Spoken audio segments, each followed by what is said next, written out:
Unity. This one is about Sid.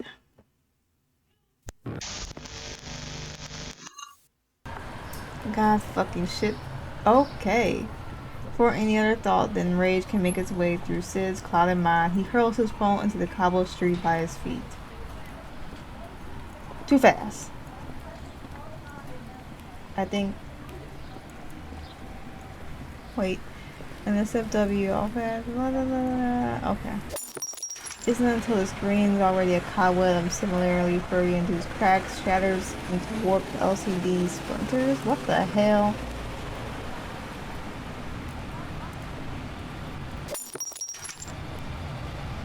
LCD. Okay. You realize that with the latest of an endless... Yeah, it went too fast again.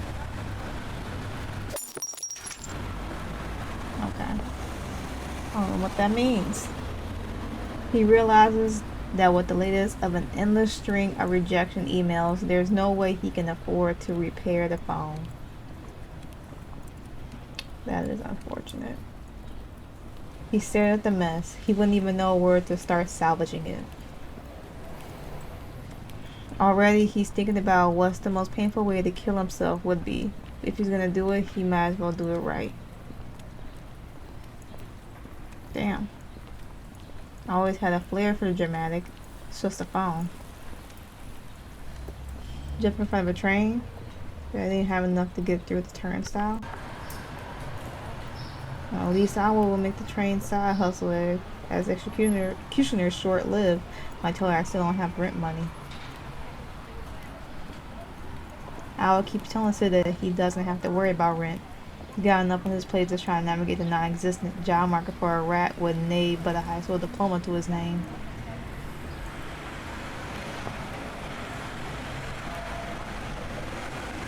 But he knows what's on his actual plate every night is only there because I was working her ass off to put it there. She's rarely even home to share the meal with him. What she does tends to be a night shift. Sid's fighting the overwhelming urge to just lay down on the ground and cry, wishing he'd had his meltdown anywhere else. People are already giving him red-eyed looks, taking double-paced steps in a wide berth, so you're not caught up in the crazed Berman guy's tantrum. Crying wouldn't make their thoughts any more sympathetic. It would most likely just get their rots here even quicker. Which I guess is short for police. Prospect of a painful death wouldn't just be a dramatic overreaction if the authorities were called. Ross got trigger happy or much less with a rodent in the crosshairs.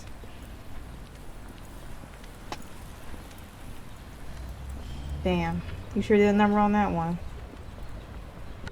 Sid, having been too busy fisting his own mouth to keep himself from gagging outside, didn't notice the other rat also staring at the splinters. Too bad I can't put my number in it now, huh? Those words shocked Sid out of the imminent anxiety attack to instead take in the man before him. A little bit taller, definitely stockier. Sid is entirely occupied thinking about how cute the belly must be under the loosely fitted sweater. Okay. Finally, he meets the man's kind eyes. Oh. Scars dug into the man's ears make it undeniable. Sid knows who this is. Ota? Sid takes 3 steps back from Ota, panic tugging the corners of his mouth up into a grin. Large rat in turn lowers his chin to stare down at the shattered phone. Been a while. Ota steps over the phone. Sid throws his arms up to protect his face. Don't hit me. I don't have money, but you can have my wallet anyway. Ota takes those 3 steps back over the phone and looks on as Sid fumbles through the pockets of his pants to get the wallet out. Paul vibrating, Sid stretches his arms out without meeting the larger rat's eyes. It's been a while, hasn't it? Sid's confused why his own paw is not yet empty. He tries to think of something else he can offer, but with the phone broken, he truly has nothing of value. Not that the phone itself would have been all that valuable. Even by the time he bought it from the scrap store in Nestorvo, it had been 3 generations behind. I'm Rat Jesus, Sid. Stop. Sid does look up then. Man's eyes are still kind, but not speckled with a thick layer of pain and something else. Well, now speckled. The only word coming to mind is mourning. Mourning a past he every day tries to bury. But the specters of the pain his past left behind always digs up his cadaver, never able to let either of their pain rest. Alta knows he must let the specters mourn in their own way. That's what Dr. Imani has ordered him to do, else he himself will become a spectre of the past. Okay? So you can only look at one of these spectres now. Paul clamps hard around an empty and scratched up wallet. It's been a while, but maybe to you, it feels only like yesterday. Maybe it does to Sid. An eternity ago, a time so long past that he can't even remember what he himself looked like. Yet his face before him is yesterday's sneers and cruelty, a memory with yesterday's clarity. I want to apologize. Not for my sake. Not just to hear you say what you think I want to hear. Not so I can walk away from this, the past and you, with the delusion that 2 words wash away, then and every year, since then and every year from now. Okay. Not so I can move on while forcing you to see me and hear me say those words plunges you back into yesterday. No, I want to apologize so you can decide what that means to you, even if it means nothing. I'm sorry. Water slipped out of Sid's paw, joining the cracked phone splinters on the ground. 2 words. They don't wash away the 3 years of torment with yesterday's words, cause a pain across an entire eternity and even until today. But maybe with those words, eternity ago won't be tomorrow's yesterday. Maybe it can stay eternity. What? Okay. I can't forgive everything that happened. I can't forgive the bully that tore me down, beat me up, and made me feel like it was all my fault. Ota swallows. He knows he has to accept these words because that's what Sid had decided that apology means to him. But fuck, it still hurts. If he'd known then hurting others would cause the pain of not only their hatred but his own too, maybe he'd never have done it. But Ota looks up to Sid's face, contorting as it goes through an eternities of hurt in only 3 seconds as he thinks about what to say next. And then Sid smiles. Sad smile. Hopeful smile. A smile. It's been a while. The Ota before me right now, he hasn't done any of those things to me. What if he's not the same one? It has been a while after all. And this Ota who was 24 and not the Ota who was 18 and tearing up Sid's high school diploma on graduation day, so he had to tell the principal. The principal that through rough sobs making his voice hoarse after being called too retarded to graduate, he is a new one after losing it. This Ota hides all of his face but the scarred eyes behind his paws. Okay. It's a lot. Because Sid has given him something more profound than mere forgiveness over past cruelties.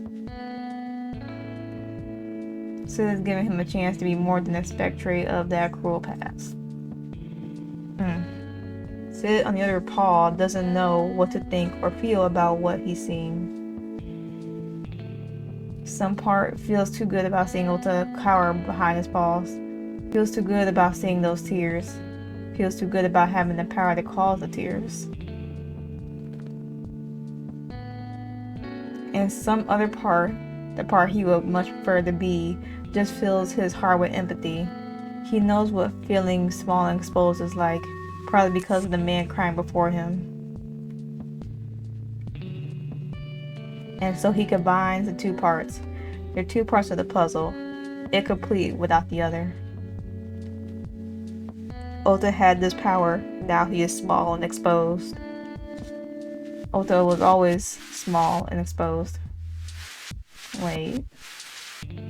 Did you say you wanted to give me your number? Ota still can't make himself remove the paws from his face, but he does snort into them when he feels really embarrassed. Maybe you should pretend you didn't hear that. Not even Sid is dumb enough to jump on the conclusion that Ota had treated him so cruelly due to some psychosexual homophobic movie trope of the bully actually being in love with his victim. Maybe. Sid isn't. How long have you? Sid is dumb enough to jump to the conclusion that Ota treated him so cruelly due to some psychosexual homophobic movie trope of the bully actually being in love with his victim.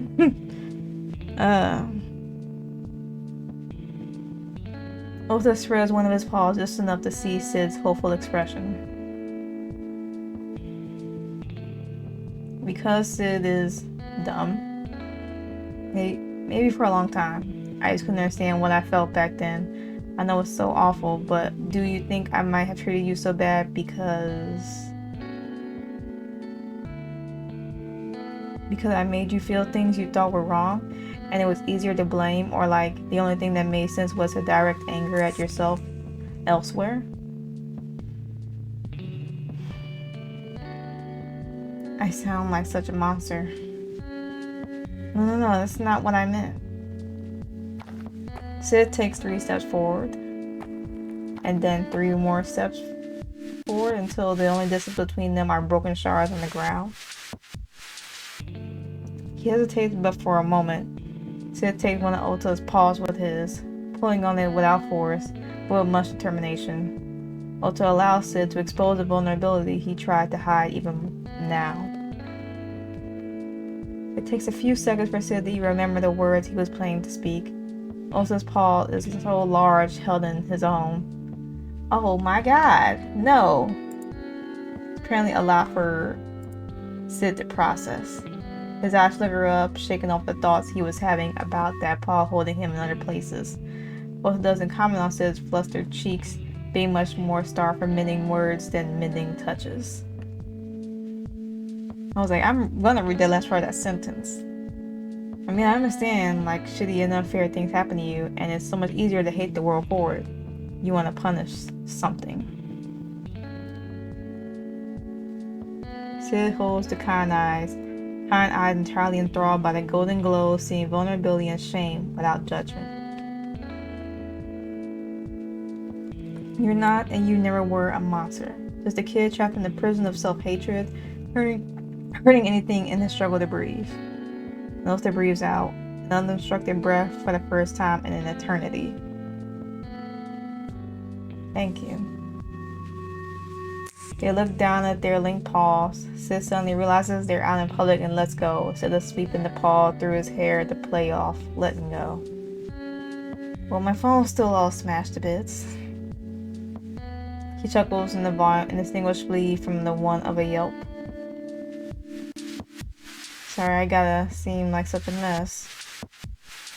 Ota bites his bottom lip with incisors, a habit he shares with Sid, who does the same. Although Sid does it more force. He's probably ruining his chances pointing out his own faults. Why would Ota want to give his number out to a mess who smashes his phone and cries in the middle of a street? Let's see if I can maybe...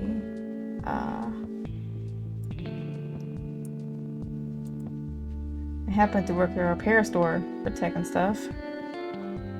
I'm not sure if I can really afford something like that. Sid glances back down at the wall on the ground. This is useless as the foam parts scattered around it. How much would it cost? I owe my friend, if you remember her, repaired hers once because there was a crack across the screen where the keyboard is, and she kept getting micro cuts from it. But after she said she should have just gotten a new one because it was like the same price and that it was just a small dent. What? Slow down. Sorry, talking about how broke I am makes me nervous. Just babble before the silence can get awkward. Sid, it's fine. Why would I judge you for that? Did I miss Roland suddenly being wanted or something? You're right. And your phone is way beyond saving. I was thinking you could take one we got 2 weeks ago. There's a tiny chip in the corner, and worse is some weird pink color. It won't sell. My favorite color, and my favorite kind of price. You got yourself a deal. Yeah, I work on commission for things that aren't repairs though. My price is getting to be the first number you put in the contact. I can live with that. And after getting the phone from his job, we got 3 boxes of fries and like 10 dips to share in the park because they had a Valentine's deal going on. The fries got pretty limp and stale after just 20 minutes though, but it was fine because we were just talking anyway. That's good. I always scratches an ear. It does sound sickly cute, but Ota, send your face into lockers, Ota. I told you I think he's different now.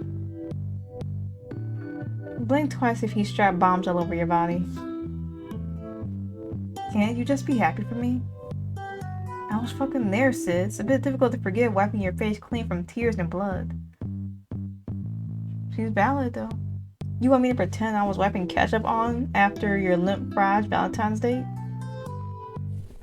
Al reaches a paw through the opening to the kitchen and pulls out a only somewhat grimy towel. Shows it out towards Sid.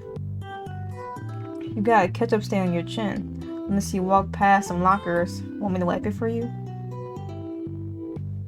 Sid grumbles as he snatches the towel out of Harris' paws and starts trying to find the least dirty part to use it. I'm happy for you, okay? I'll just take a while to wrap my head around that. You could have actually changed. There is no least dirty part of the towel. Sid throws it on the floor in frustration. I changed, didn't I? Why couldn't he? We're all these kids who didn't know what we were doing back then. People act. It's been an eternity since then, but the reason I can't accept the possibility of that fucker who kept trying to ruin Sid's life even more could have changed is because she's still seeing the same kid who doesn't know what he's doing in Sid, despite the eternity since then.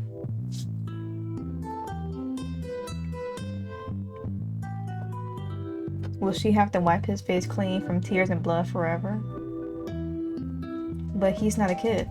She'll be there to deal with the aftermath. It's not up to her to prevent it, or he'll never get the chance to change. So Awa kicks the towel away towards the bathroom so she'll remember putting it in the washing machine before licking the finger and putting it against his chin. I take my chances with the towel or wherever your mouth's been. There's also a really weird... If psychologists tried to analyze this, their brain would leak out of their ears. Confident she's gotten everything, she wipes a streak of red across Sid's shirt. He won't leak out of his limp fry if you don't wash this shirt. Could you put on a dance number for him? You're practically dripping with sweat. I was nervous. It's not like I go on dates ever. He's also shoved my face in the lockers among 100 other messed up shit. Last time I saw him, I remember sweating was instinctual. But you'll give him a chance. I will, for you. Alta and Awa have not said a word to each other. They just stood under the same rain awning since Awa showed up 10 minutes ago, standing under the same rain awning, not together. To assume Sid would show up with Awa as going to the party together hadn't been her idea. I assumed Sid would show up without Alta as he was the one who helped Sid land the job of which this was his first day at. Both were surprised when Sid texted them he'd be running a bit late from said job. The boss wanted to take up overtime to yell at the new employee. In the message to Awa he added, I wouldn't sleep my way into a job with this ugly pig even if I could get paid $1 million per hour. Alta, he just added a kissing emoji instead. Well, damn.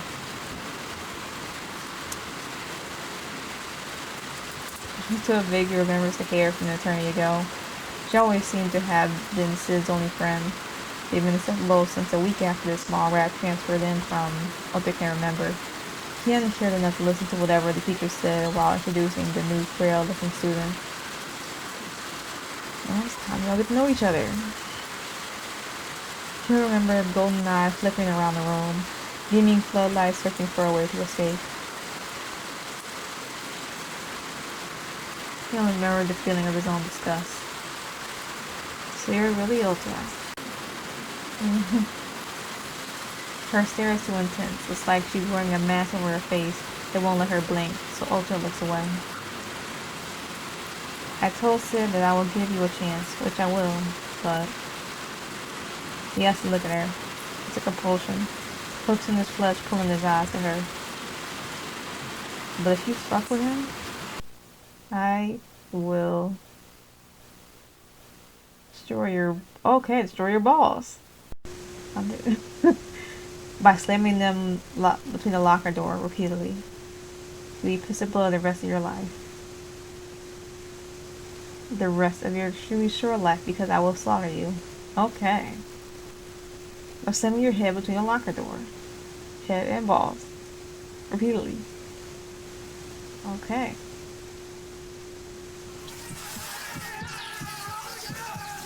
Okay. Damn.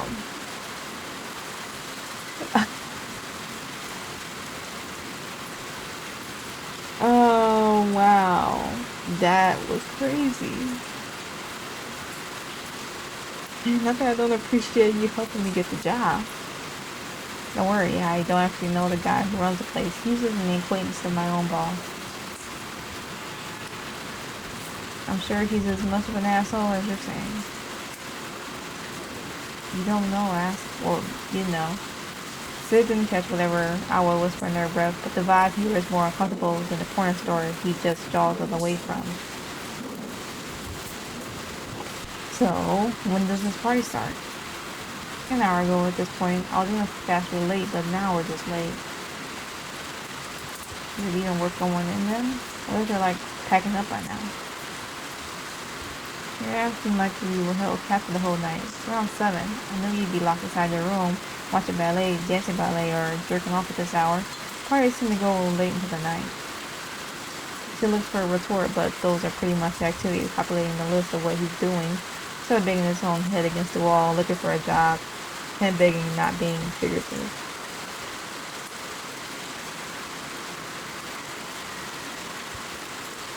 Did you jerk off to ballet? Why would you even think that? While dancing? Kill yourself. I'll never be invited to a party again when you bust a move and a nut on the dance floor. Should we go in? They're probably not playing Swan Lake or whatever. Don't. Legs full of Sid's. Okay. I hopped forward to grab Sid's paw on hers, started pulling him towards the entrance door. Now we can go in. So you had remembered to, well, yeah. Sorry, party. Can't keep moving at home or... I was worried to cut off with the door closed behind her and said, he's already dragging him up the stairs under complaints that his leg hurts after standing around the entire day.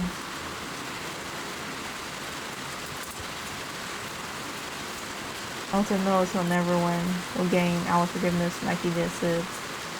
Well, I wish he forgive him anyway. It's a lot more complicated when somebody hurt a person you love. Forgiveness is less of an eternal process anyway. Well, that way. Then again, this waste of oxygen doesn't deserve our forgiveness, and he certainly doesn't deserve Sid's. Who thinks they're willing to shake you from our threats? Sid keeps doing this, keeps seeing kindness in people where it never exists in the first place. It's like he casts goggles of delusion out of his desperation for love. Also thinks that he stalked through the door and up to the party.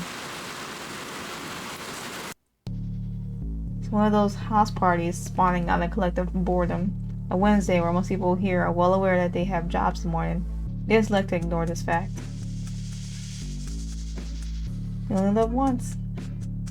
Because the day-to-day life goes on in perpetuity, trapping these people in a cage of mundane boredom. Who wouldn't go insane? As such, there needs to be an outlet for the insanity. However vague the reasons to organize this outlet may be. Hence, house party. Bring a friend of a friend. Have the friend of a friend grab some random person off the street too. Who cares? There's enough booze, kisses, and yesteryears, music to go around. Once in a while, I would drag Sid along to one of the outlets for insanity. If anything, he just feels more insane. Fun seems to come easy for everyone else.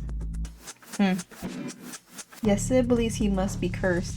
Why else does he have to fake laughter long enough to lock himself inside the bathroom, where he can rip the laughter off to sit in an empty bathtub or lying on the floor, just staring into the void of his heart until it's socially acceptable to leave? Tonight, Sid laughs, at his own joke no less. You decide to serve the soup, you drop the whole box of salt in. It was a gazpacho. Could have been how you're supposed to make it for all I know. I don't know. This gourmet food stuff. I'm almost as useless to have in the kitchen. Even I can make a gazpacho.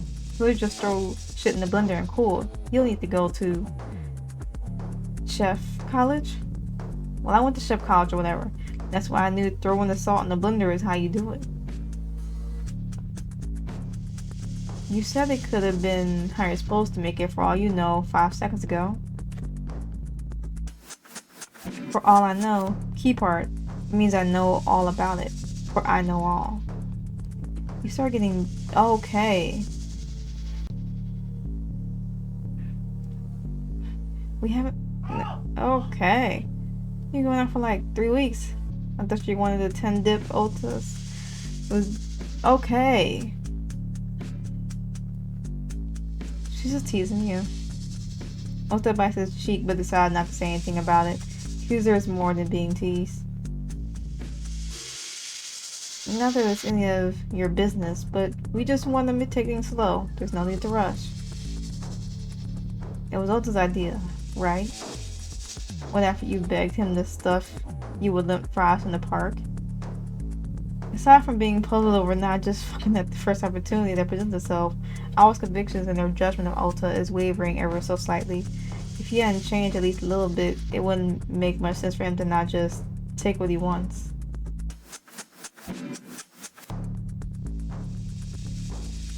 And it's quite clear he definitely wants to dip into some okay.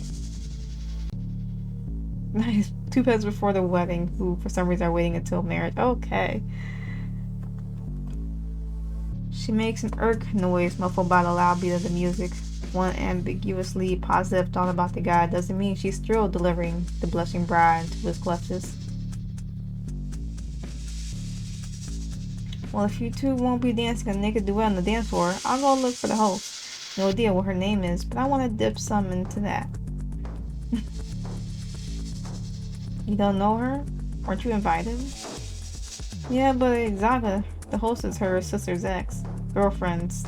Like both, by the way, ex-girlfriend's cousin? So Zaga has never even met her, has she? Fuck if I know. I want to meet her. Okay.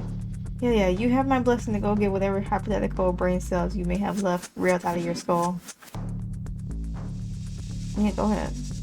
Al puts her index finger together in front of her stomach and makes a huge eyes at Sid. Oh, thank you, Daddy.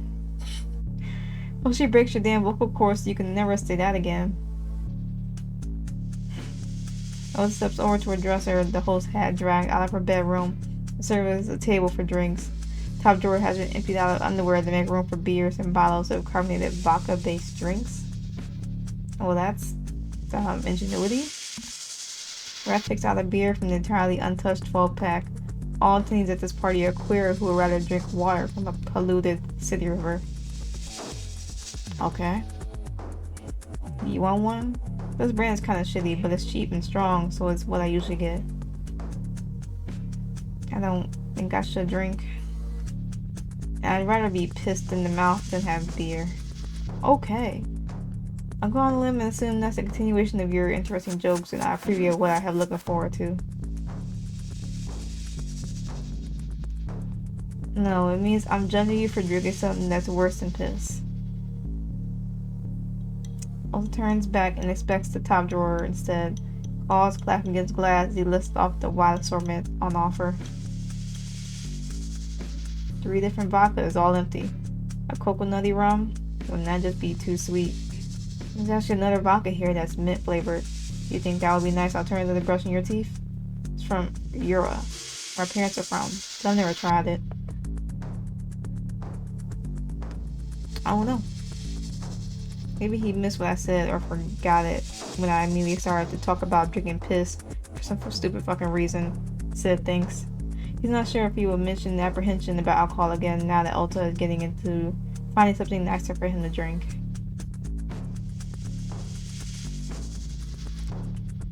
Just trying some should be fine though. There's no way to get drunk from a sip. True. I like sweet things. Are there any shot glasses so I can try a sip of the coconut rum?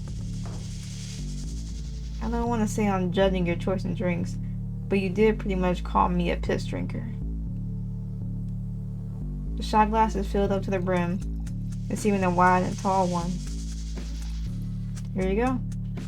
Says shaking Paul takes the glass, holding Ulta's kind eyes, hoping they can't see the shaking. A deep breath.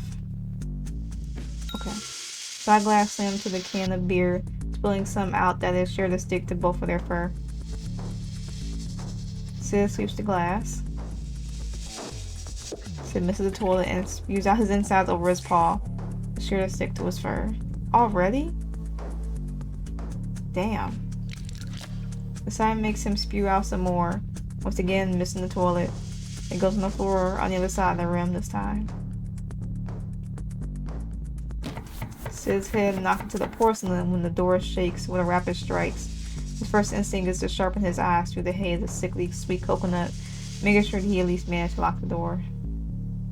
Probably not. Sid, are you alright? Also doesn't sound just worried. He sounds like he's on the precipice of breaking the door down. Just give me a second. Sid grabbed the sink with both paws and clawed his way up to standing position. Turning the faucet on, he checks the various soaps lining the cabinet. There's more on offer than there was of alcohol. It's just... one second, we were dancing next, you were gone. Bao roused up in his throat, seeing a coconut-scented soap, but he manages to choke it down before throwing up again. Should I try to find Awa? Lavender should be fine. It's supposed to be relaxing. You said it would be fine if you had more. Clamps down hard around the plastic bottle to squirt the whole thing onto his paw. Drop an empty container in the bathtub. No. Next to him. But Sid, you drank almost the entire bottle. Scrubbing so hard you can even feel the pain of it despite drinking almost the entire bottle. Sid, the tap is turned off. I'm fine. Sid grabs a half a can of beer out of Awa's paw on the way into the living room, eager to escape the bathroom. Sid, with the idea that it will at least wash down the coconut and puke still clinging to the flesh of his mouth, Sid starts chugging the beer. And throws empty can onto the floor. How did you drink 3 of those? He coughs and then starts to choke on more coughs when they keep pushing malty carbonation up his nose. More like 2.5. You should thank me for saving you from the last half. Also tried making eye contact with Sid, but the flickering gold is unsteady, not able to rest on anything for more than one of their rapid blinks. Can you get some more of that mint vodka? I think I need to get rid of the taste of the other alcohols. I can get you a glass of water. I don't want water. I want mint vodka. I should get Awa, or find you an empty bed to lay down in. I was occupying the bed, and you know how girls are. They'll be doing however lesbian sex works for 5 hours at least. Oh. Sis trying his best not to knock anything over by the dresser. I searched for the mint vodka with the vision of a mole, but one of the empty bottles crashed onto the floor. Oops. And pays in no other mind than the oops as he pulls an uncorked urine drink to his chest. The fuck? Blurry dude has to make a giant jump over the glass shards on his way to the bathroom. Just... His face scrunches up, trying to open the bottle with his shirt wrapped around his paw. The bottle slips out of his grasp, and the fear from an eternity ago gripping his heart once more. And the terror stretches across eternity, and more eternity still, to seize the throat and squeeze bright light from beaming golden eyes.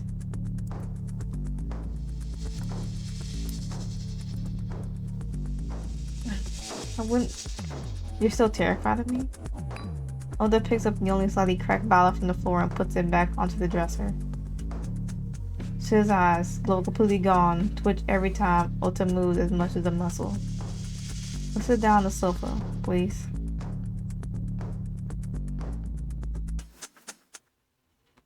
Ota must have fallen asleep. Sid had been staring out into nothing for half an hour. Ota, too anxious of upsetting him even more, had dared trying to speak. The big rat jumps and tries moving away, but the paw has already managed to reach inside his pants. Okay. Alright. I'm trying to make it slower. Starkly thinks he can make out a dim glow appearing from where it sits, breathing onto the tightening fabric. You know what he's doing.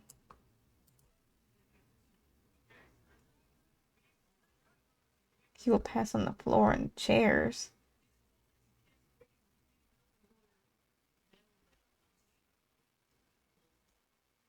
Sid is too drunk.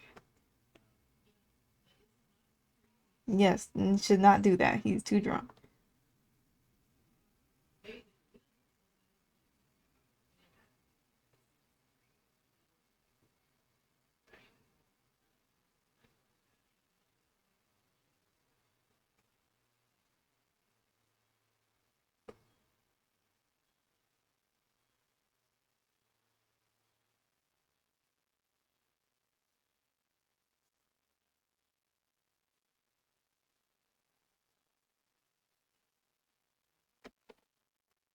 That's crazy.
I don't think Awa cares.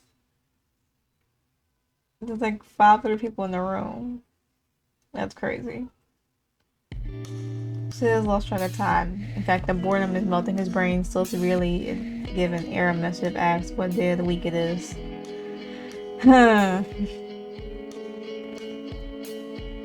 It's been, although he couldn't answer it fast, about half a year since the first day working at the corner store.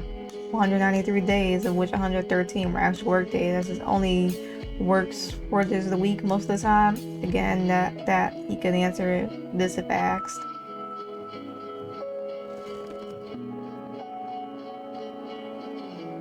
But it is long enough to have become part of Sid's routine. Unwillingly claimed chained to it, forced to mold his life around it. 8 in the morning, get up. Or that's what he's put the alarm at least. 8:15, like, really, get up. He snoozed 7 alarms at this point, but the penultimate one finally was very loud. That way there's a false safe to get up because Awa will come in and punch him in the throat for disturbing her beauty sleep. This happened 11 mornings.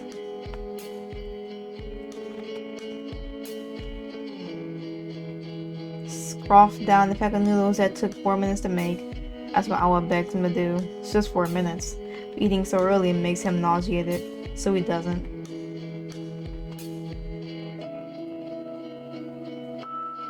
Instead, he spends that time in the shower, trying to make himself feel clean, trying to scrub off others' disgust for a filthy rodent. An impossible task because their filth is not in the fur, but in the hollow feeling of his stomach every time a customer paw freezes in the air as he hands them their change.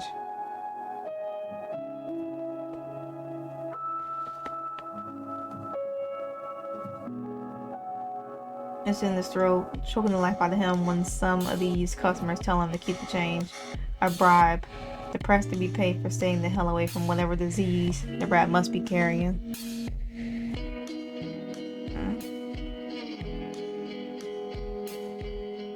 At least he does pocket the money for himself when they do. It's what happened today. Just half an hour after the bus ride here. Half an hour after the playlist of music from ballet he listens to every bus ride. 24 minutes and 10 seconds long. Bachman threw the cash at him while loudly asking whatever happened to this nice area. You're a fox. Come on now.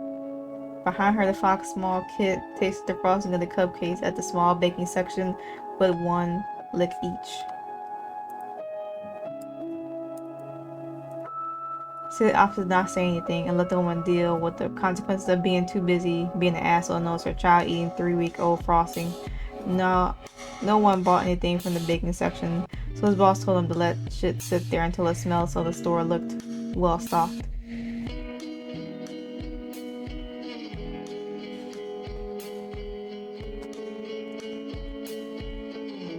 Not something Sid gets paid enough to question. But as he is really bored, he decides to throw them in the plastic bag. I mean, the boss should yell at him over bending lit cupcakes, but just in case, he takes a picture for evidence.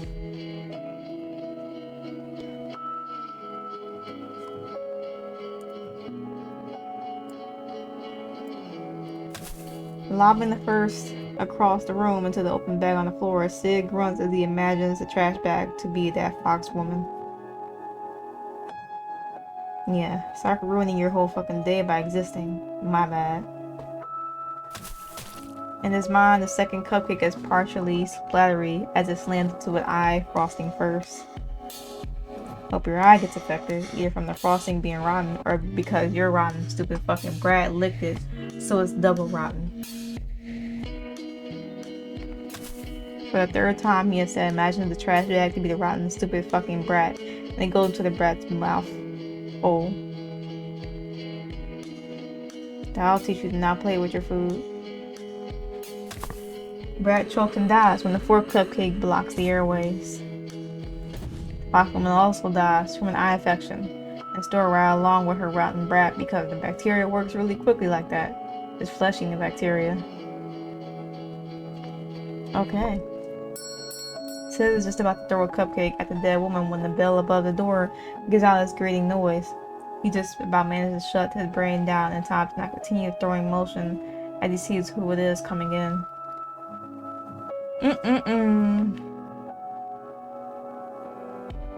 Ulta? Ulta in question now has the cupcake held precariously in Sid's paw, then blinks at the black trash bag splattered with frosting. Should I even ask? If you want a sane answer, no. Because I'm going insane, and I want to stab someone. Why? Did something happen? Not really. Asshole customers, but it's whatever, really. As evidenced by picking a trash bag large enough to fit the rotten kid in. Budget body bag, brat size. What are you doing here, though? I thought we were meeting after we both ended. Oda takes a few steps inside and leans against the counter, grabbing a chocolate bar from a cardboard box. I used to love these as a kid. I'm sure, and they haven't been in production since you were. Please don't eat it. Oda throws it back into the faded box. Why are they at the front? Banking on nostalgia? He says the chocolate doesn't expire, but I don't think it holds up when the chocolate is older than the store itself. Try pistachio ones next to them though. They're actually pretty good. Ota picks one of those up from the half-empty box, which has slowly been pilfered by Sid. A nutty blast right into your mouth. There's no way they didn't write the slogan like that on purpose, right? I think their target demographic got to be like gay guys and also homophobic teens who buy them for their friends. Sid drags the trash bag closer so he can quickly empty the rest of the cupcakes into it. Ulta's mouth gets a nutty blast. Boxing her child seems so inconsequential now. It's not worth having his day ruined over. It's decent. Fresh at least. Decent back for a year. Okay. Ulta chokes on the one piece of statue as he coughs in indignation. Your turn to choke on. Okay. You and I really are a pair. Sid ties the bag up and heads over to the counter, leaning against it without Ulta. He pulls the chocolate up for himself as well. It's really dumb because it's not like it's a big deal or anything.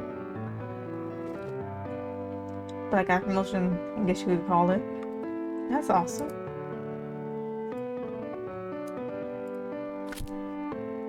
Wait, what? Of course it's a big deal. Sid throws the chocolate back into the box, too excited by the news. He's always been like that. Emotion is starting to make him throw up. You're just too overwhelming.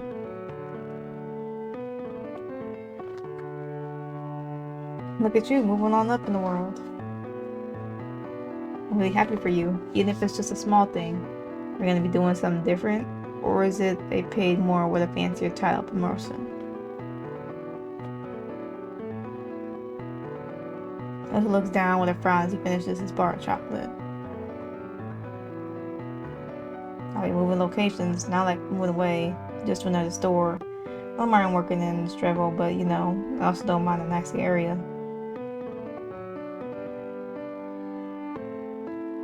I think I'd prefer it. Why? This is where a bunch of fancy people live. It's even right by the Red Ballet. And I told you that, I'm pretty sure you turned out every other word I said. If anything, it got you excited. It did. It still does.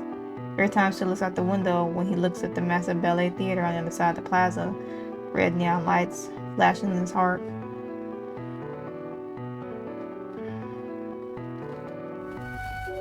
It makes him almost throw up, longing in pain and guilt and everything. Because it's everything he wants. The dream of dancing on that stage for all to see, to be seen by all, everyone, and one. The dream is there, massive and so close, just outside the window. Yet he's in here, running away while holding onto a dream, holding onto nothing, for dreams to a rat is but an empty oasis in the desert. The dream is closer than ever, but being this close, it's clear to see it is as close as he'll ever be able to get to hold it in his paws for real.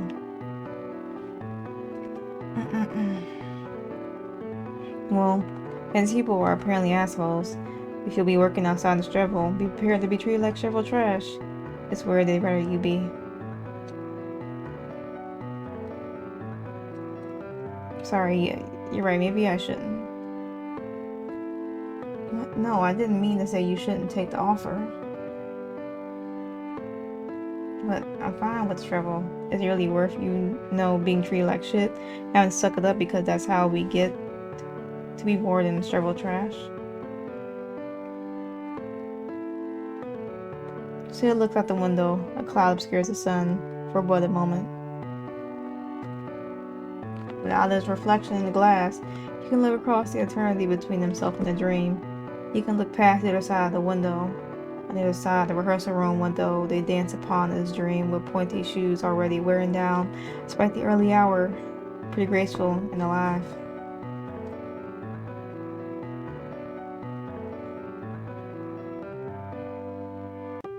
Because they get to live, not just dream.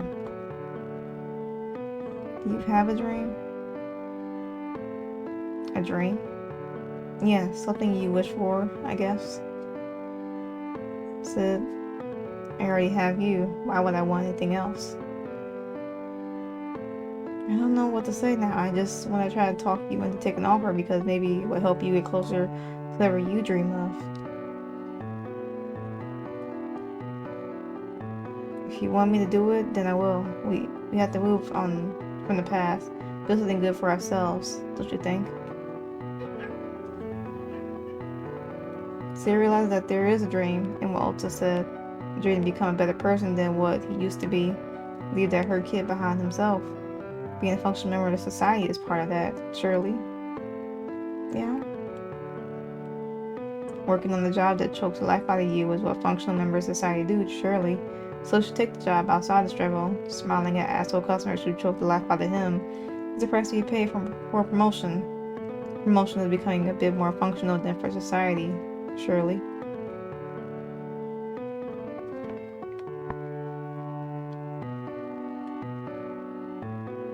Beyond the window, they danced, radiating with life and dreams fulfilled.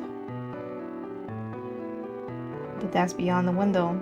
Dreams upon a canvas to be glazed upon and assign your own meaning to. Ulta was a dream that can be taken within his paws and be held. The life within to be shared amongst themselves. Life not stolen nor life radiated from stars that burn bright and never flicker. If Sid can be Ulta's dream, maybe it's a dream that can share. Yeah, I think I will love that. Let's build something for us. Aww. So rubs his sore neck as Ulta is sitting with his back turned at the side of the bed, wipes himself off with the... Oh, okay, we can skip to that. Sonny doesn't enjoy it, that complete loss of power and control. It's really something they can do every time, so it's saved for more special occasions.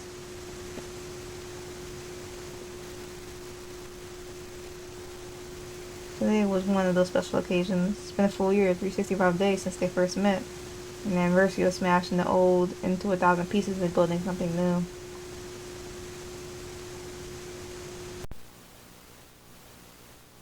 So maybe Ulta had just been more excited because of that. Maybe it's why his neck hurts more than usual. The large rat gets his... What's the word I'm looking for?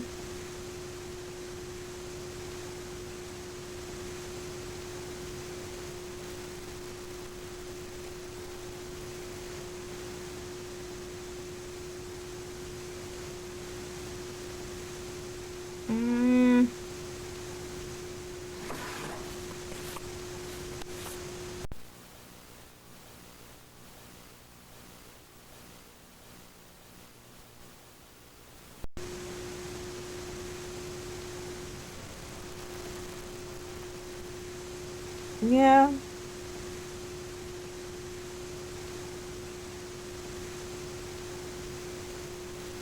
True.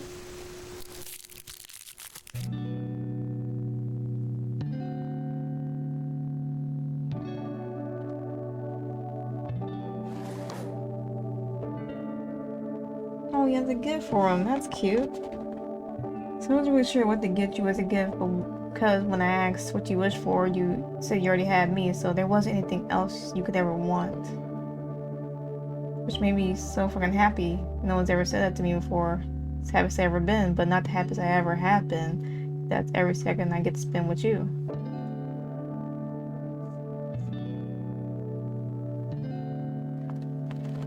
But yeah, didn't help me to actually know what I could get you. I can't measure up to what you make me feel, even a little bit, and it wasn't expensive or anything.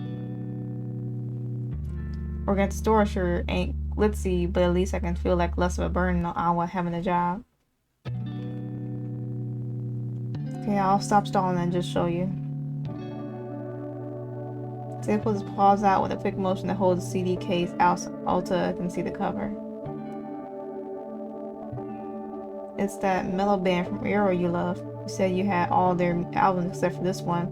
It's like impossible to get a hold of.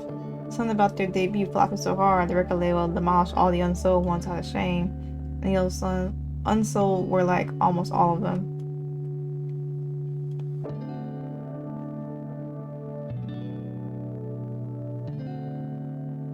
Well, I found it in the second-hand store in the Strevel. Sometimes there's actually some gems hidden in all that garbage they sell. But it's in garbage prices too. It's not really my type of music, but I guess it's growing on me, especially because you love it. That's cute. Maybe it's just because I... So takes a deep breath. He wanted to say this for so long, and now he's scared the words will come out a stuttering mess.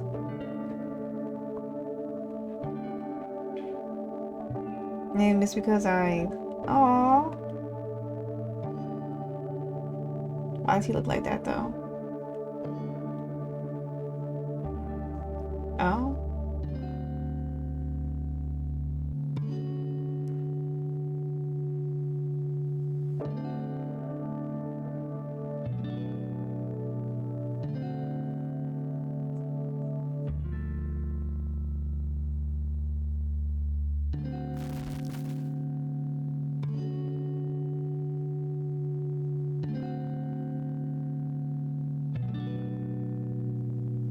Oh, Sid.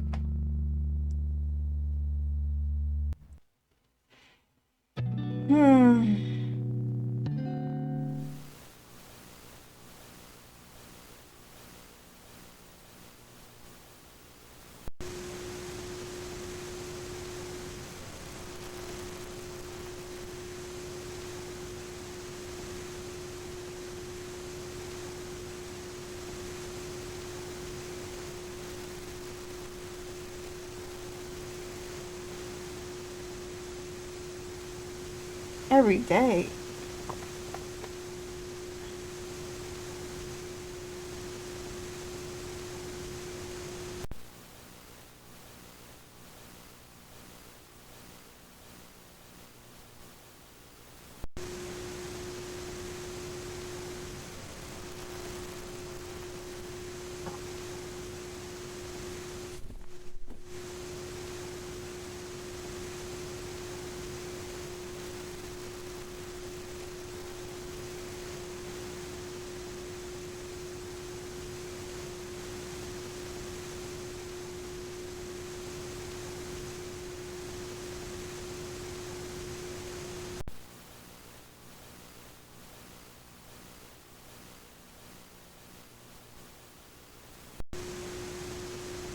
Sid, you gotta stop. You gotta stop. What the hell?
Damn.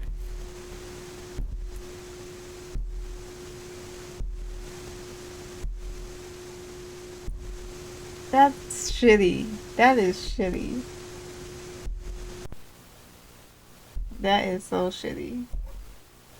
I couldn't even read it. I'm stunned right now.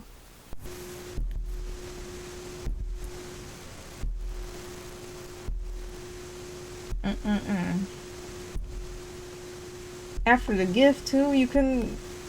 That's fucked up. After he gave you a chance. Where's Awa?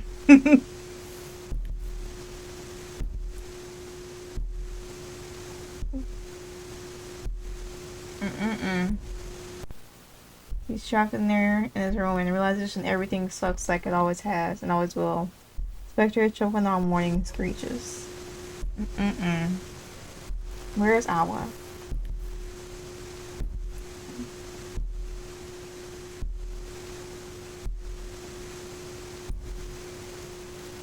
Mm-mm-mm. Awa pushes the door open and grin on her face. Kill him. I'm not so surprised you're out here. Once you consider getting home even later, considering it's Valentine's and I can be nice sometimes.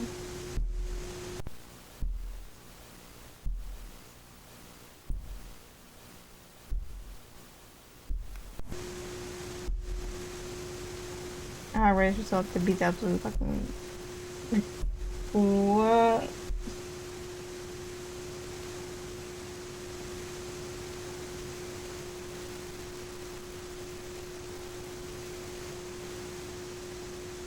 You leave before she beats you. She doesn't kick anymore. Awa can't hear a thing coming from the room. Just a moment, an awful moment. She considers pretending he isn't in there at all. But that's not her. Glass from the smashed phone and the pointless gift crushes underneath Awa's shoe. He sits hunched over on the floor, a tapestry torn much like the sheets of the bed, with attempt at escaping himself. Sniff.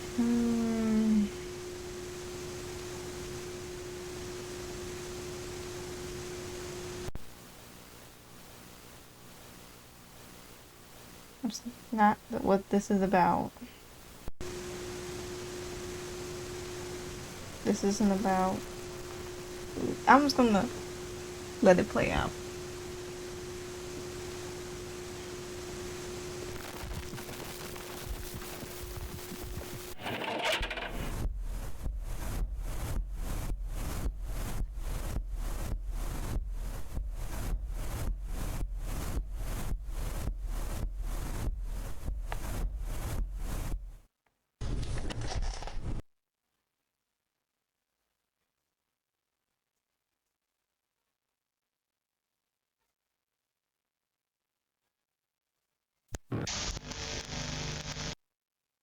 Mm.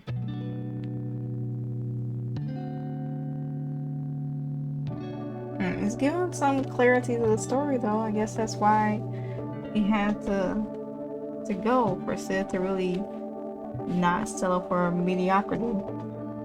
It makes sense, but damn.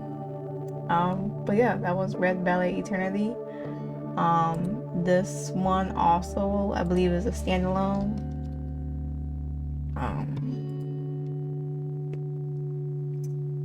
It's an unlockable short side story. Available as a standalone game. Be added to the main game in a later build. So it gives some clarity to everything. Happy I finished it though. There's one more. Stars in Your Eyes. I believe that's another. Yeah, let's see. I don't know what this did.